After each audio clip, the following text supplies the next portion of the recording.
वृंदावन में आज सन्नाटा था। पक्षियों का मधुर कलरव भी जैसे मौन हो गया था। वृक्षों की पत्तियां थमी हुई थीं और यमुना की लहरें भी थक कर रुक गई थीं। समूचा ब्रज उस घड़ी को रोकना चाहता था, लेकिन समय अपनी गति से चल रहा था। कृष्ण, जो पूरे वृंदावन की आत्मा थे, आज मथुरा जाने को तैयार थे। उनके रथ की आहट से ही वृंदावन के हर गोकुलवासी का हृदय धड़क उठा था। परंतु इस सब के बीच एक मन सबसे अधिक व्याकुल था, राधा का। राधा, जो हमेशा कृष्ण की रास की रानी रही थी, जिनकी बांसुरी की धुन पर पूरी व्रजभूमि नाच उठती थी, आज मौन थी। वह यमुना घाट पर खड़ी थी। उनके कोमल चरण यमुना की लहरों में डूबे हुए थे, पर मन अशांत था।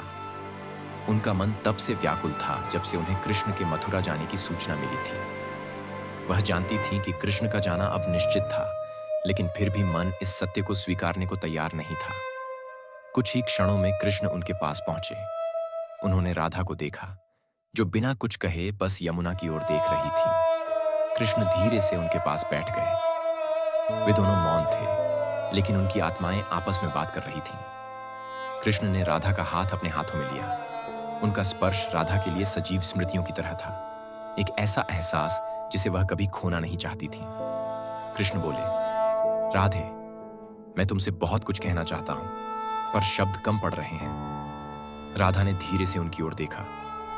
उनकी आंखों में अनंत प्रेम था, पर शब्दों से परे एक अनकही वेदना भी थी। राधा ने कृष्ण से कई वचन लिए। श्याम, क्या तुम जल्दी लौट आओगे? क्या तुम मुझे भूल तो नहीं जाओगे? क्या हमारी रासलीला कभी पुनः होगी? कृष्ण ने मुस्कुराकर हर वचन को स्वीकृति दी। वह जानते थे कि यह वचन उनकी आत्मा में सदा जीवित रहेंगे, पर भाग्य की रेखाएं कुछ और ही लिख चुकी थीं। परंतु फिर कृष्ण ने भी राधा से एक वचन मांगा। कृष्ण बोले, राधे, मैं तुमसे एक वचन चाहता हूं। जब मैं मथुरा चला जाऊं, तब तुम कभी एक भी आंसू मत बहाना। तुम्हारे आंसू मुझे विचलित कर सकते हैं, मेरे कर्तव्य पथ में बाधा डाल सकते हैं। मैं जानता हूं कि यह मांगना कठिन है, पर मैं तुम्हारी यह प्रतिज्ञा चाहता हूं। राधा स्तब्ध रह गईं। कृष्ण ने उनसे जीवन तक नहीं मांगा, प्रेम तक नहीं मांगा, पर आंसुओं का अधिकार छीन लिया। क्या प्रेम को रोने का अधिकार भी नहीं?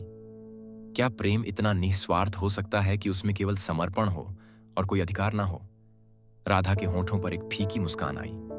उन्होंने कृष्ण को देखा और धीरे से सिर हिलाकर यह वचन दे दिया। समय आ चुका था, रथ तैयार था, अक्रूर जी आ चुके थे, जिन्होंने कृष्ण को मथुरा ले जाना था। कृष्ण खड़े हुए, राधा भी खड़ी हुई। वह उनके निकट आईं और बिना कुछ कहे उनकी आंखों में देखती रहीं। यह आंखें प्रेम का महासागर थीं, लेकिन उनमें अब आंसू नहीं थे। कृष्ण ने बांसुरी अपने होठों तक लाई, लेकिन आज कोई स्वर नहीं निकला। आज बांसुरी भी मौन थी। कृष्ण धीरे से मुड़े और रथ की ओर बढ़ गए। राधा वहीं खड़ी रहीं। उनके नेत्र शून्य हो चुके थे, लेकिन उनके भीतर प्रेम की नदी प्रवाहित हो रही थी। रथ आगे बढ़ गया, वृंदावन पीछे छूट गया और साथ ही छूट गईं अनगिनत स्मृतियां। परंतु राधा ने अपना वचन निभाया। उन्होंने कभी आंसू नहीं बहाए।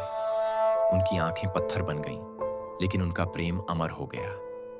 राधा का अनंत प्रेम कृष्ण राधा से रोने का अधिकार छीनकर चले गए, लेकिन वह राधा का असीम अनंत प्रेम नहीं छीन सके, क्योंकि वह प्रेम इतना गहरा था कि उसमें न कोई अधिकार था, न कोई शर्त, न कोई शिकायत। बस एक समर्पण था, और इसी प्रेम ने राधा को अमर बना दिया। जय हो मेरे श्याम की, जय हो राधे रानी की।